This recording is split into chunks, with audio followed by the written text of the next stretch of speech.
Yesterday, the Raptors finally signed 33rd overall pick Christian Koloko to a rookie contract, but fans were worriedly wondering why it was taking so long to get done. So in today's video, we're going to go through exactly why the Raptors needed to wait till late August to make this thing official, and also reveal exactly what the Raptors may have planned as a result. Can Raptors fans expect some trades to happen? Let's get into it.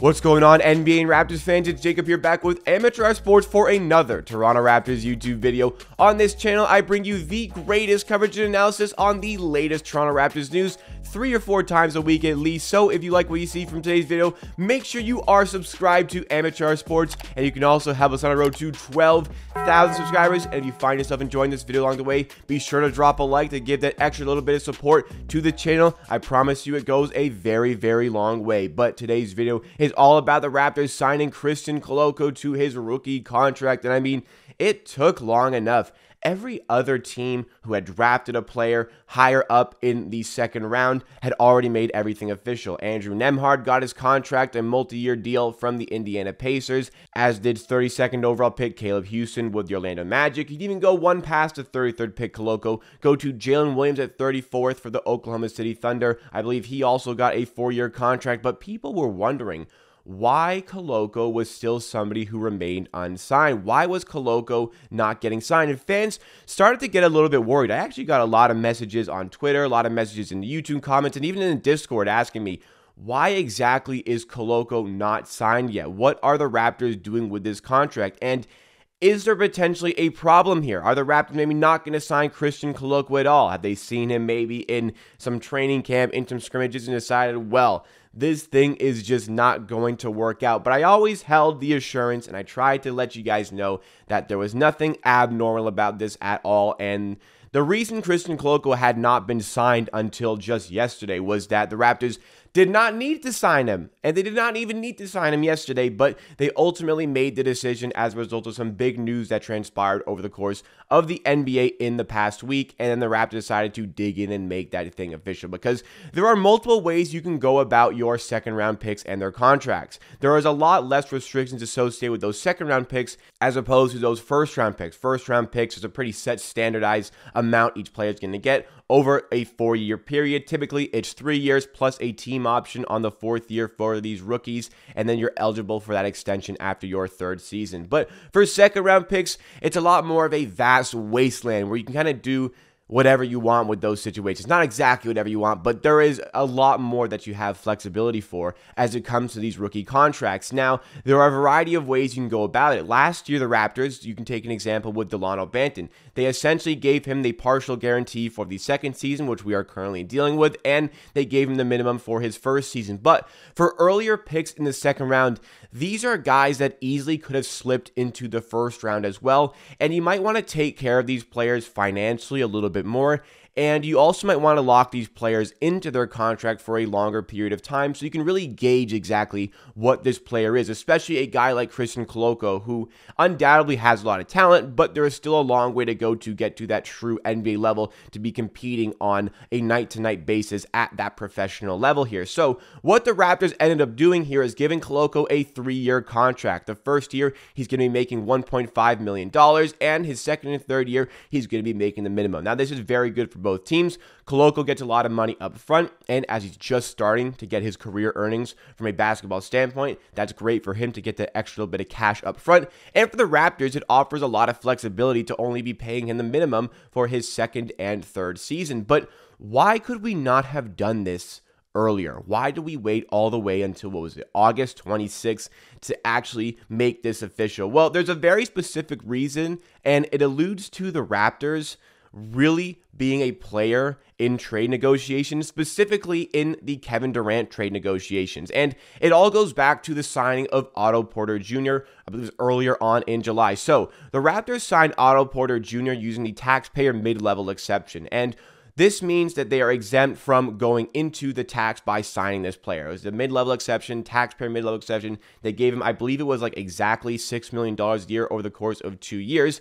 But that restricted them when they were going to sign Koloko, because they could sign him for the minimum for 2 years, which would not go anywhere into the mid-level exception. But they wanted to give him a little bit more money, and they wanted to give a little bit more time on that contract. Therefore, they had to dip into that mid-level exception to actually make that Christian Koloko contract happen. And that is exactly what happened with that $1.5 million that they're going to pay him for this season. If they go into the mid-level exception, which they did, that hard caps them, and that really eliminates the possibility and flexibility of any sort of trade happening.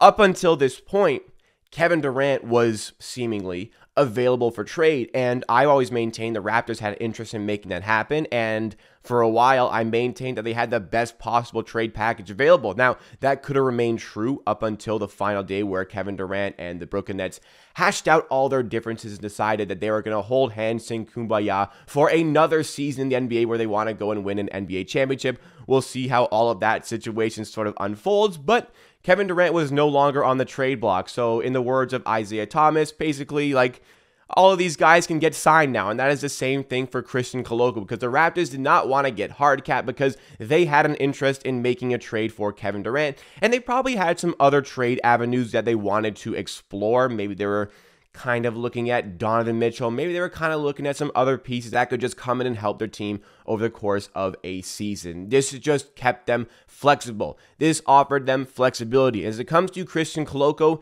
it didn't really change anything that he was unsigned. He was still able to participate in team events, which he was. He was still able to participate in these scrimmages like Rico Hines runs. If he wanted to do pro-ams, I don't believe he did any pro-ams, but if he wanted to do these things, he could have done these things. Not having a contract did not hinder him from doing anything else. And I believe the Raptors could have gone into like mid-September having still not signed Christian Koloko. There was just no reason to rush all of these proceedings. The Raptors, as long as they wanted to stay active in trade markets, did not need to sign Christian Koloko, because if a trade were to have been made, let's say the Raptors did make that big trade and landed Kevin Durant, well then the Raptors would not have the ability to go into the mid-level exception to offer Christian Koloko that contract. So if the trade was made, they would have had to just give Christian Koloko the 2-year minimum deal so that they were not hard capped going into the mid-level exception, because they would not have been able to at this point. So all of the flexibility remained. I'm sure they were in constant communication with Christian Koloko about all these proceedings, assuring him that it's going to get done.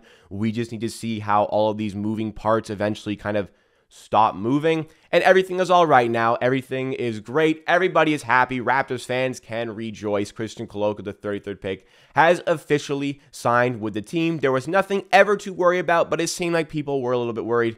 Gone are your worries. But what you're really not noticing about this contract going down at this point is that it showcases the Raptors' plans for the rest of the offseason. We put together a pretty good team so far. It can be a little bit better. Like, I'm still not content with the backup point guard situation, but the top 10 in the rotation, the top 9, excuse me, is something I am very, very happy with. The starting lineup is likely to be Fred, Gary Trent, Scotty Barnes, Pascal Siakam, and OG Anunoby. You could swap Gary Trent out of the starting lineup, and I talked about this in a video, for Precious Achiuwa, who might be the 6th man, or vice versa. Then you've got Chris Boucher, Thaddeus Young, and the big signing in Otto Porter Jr., a big signing from a Raptors free agent perspective, because we never signed free agents, but that's a great top 9. If Malachi Flynn wants to play like he's playing at these pro events, then he can be the 10th man in the rotation, backing up Fred VanVleet. It's a good team that can be better, and that's why the Raptors were staying flexible in these markets. But like I said, like I've explained, giving Koloko that $1.5 million this season, going over the minimum,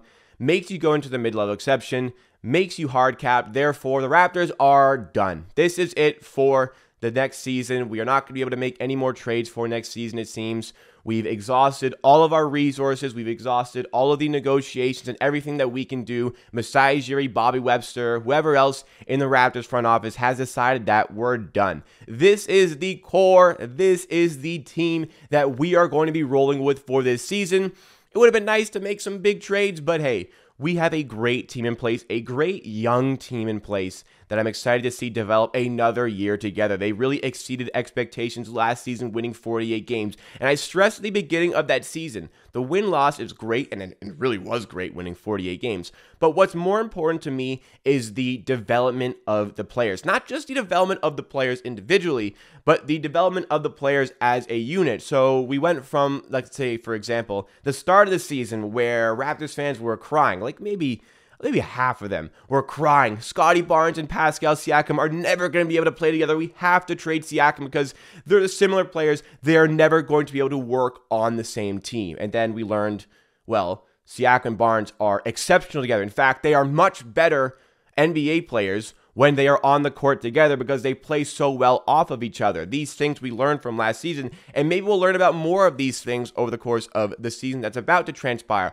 All of these players in this young and developing core getting better together. That is exactly what we want as the Raptors look to strive for future contention and possibly a future NBA championship off the back of the performances of the Rookie of the Year, Scottie Barnes, down the road. But for now, we've got the All-NBA talent in Pascal Siakam. We've got the All-Star talent in Fred VanVleet. This is a fun and exciting team that gets another year together to really show us what they can do. And this season is going to be really telling. It's going to show us maybe how far we can really expect this core to go, how far we can really expect Scottie Barnes to go, and it really lets us know if a big trade does need to happen at some point for this team. But for the present, here in the now, I am a big fan of this core. I'm excited to see them all get an opportunity to play together again. I'm really liking the depth that we have this season, the front end depth, the first 4 guys coming off the bench, because last season the bench was such a disaster. We've really done a better job in making it more solidified this season as Achua has improved, as Boucher kind of figured out his game,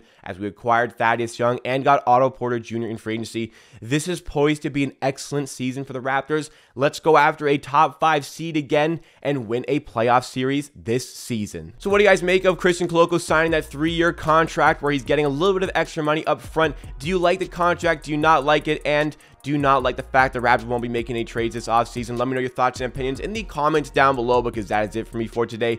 Thank you so much for watching this video. If you did enjoy, please be sure to drop a like on the video, because when you drop a like, it lets YouTube know to recommend this video to more people with similar interests to you. It spreads the word of the channel and it spreads the word of the video, and it only takes you a second to do, but helps me out a ton. Also, if you're new to the channel or if you have just not done so already, be sure to subscribe to Amateur Sports for the greatest coverage and analysis on the latest Toronto Raptors news 3 or 4 times a week. Helps on the road to 12,000 subscribers. Check out our Twitch streams with the link in the description. Check out our Discord with the link in the description, and I'll see you again next time for another video.